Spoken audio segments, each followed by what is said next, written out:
The APF is delighted to host this dialogue, along with the South Korean National Human Rights Commission, on the role of national human rights institutions in advancing the rights of vulnerable groups during the pandemic. Our approach at the New Zealand Human Rights Commission from the start of the pandemic was essentially to take a three-pronged approach.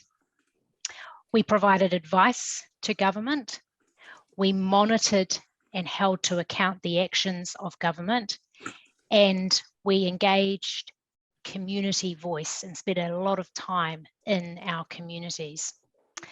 As the UN system and we as a national human rights institution have recognised since the beginning of the pandemic, disabled people, which make up over 1 billion people globally, are one of the most excluded groups in our society, and tracking has shown are amongst the hardest hit in terms of fatalities. There is no doubt that the COVID-19 have impacted the poorest people the hardest, especially the women and the marginalized population.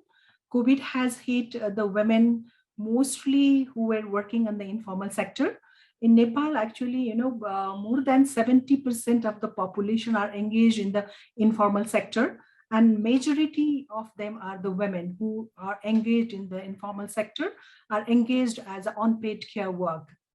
And loss of income and livelihood has resulted in extreme food insecurity for the women and excluded groups, especially the daily wagers, because of the restricted movement during the lockdown. And the pandemic also exposed the gender inequality in the country like ours, where the deep-rooted patriarchy still exists. When the COVID-19 case was discovered in the elderly care center in Gumpo in March 2020, the center shut down the whole facility to cohort isolation itself. In terms of forced labor issues, during the lockdown, there was an increase of demand from all over the world actually for rubber gloves. As we all know now that all the medical personnel and even other frontliners had needed to wear rubber gloves in their work conduct. And given that Malaysia produces up to 2/3 of the world's supply of rubber gloves, there was an increased demand on the rubber gloves industry in Malaysia.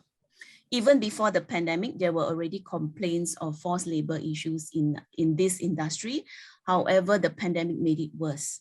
I really wanted to take everyone through this recent resource that we've developed in partnership with UNDP in supporting NHRIs to respond to the impacts of the pandemic on the LGBTI community. The guide is actually divided into two sections, and the first section really looks at documenting and collecting examples of the impacts across from the Asia Pacific region on the impacts of COVID-19 on LGBTI people. From understanding the impacts, the guide then provides practical steps for NHRIs that you could take to address some of these issues. We went through such a challenging time to deal with all human rights issues. The one very positive aspect of Mongolia is it's a relatively free country, so the freedom of expression and demonstration is, in my view, it's quite relatively good respected. So we had complaints foreign to the Commission. Usually Commission receives about 600 complaints a year, but last year and this year, our complaints almost doubled. 1,100 complaints were received on average. So there were many human rights issues to deal with. It's my big pleasure today to represent the Korean National Human Rights Commission as a co-organizer of the APF dialogue. Most of all, I'd like to express my gratitude to the APF, which hosted this meeting, and all the participants who presented and discussed human rights challenges affected by COVID-19. What a fantastic webinar this has been. Can I thank the National Human Rights Institution of Korea for co-hosting, and indeed it was their initiative and their idea. I really appreciate that.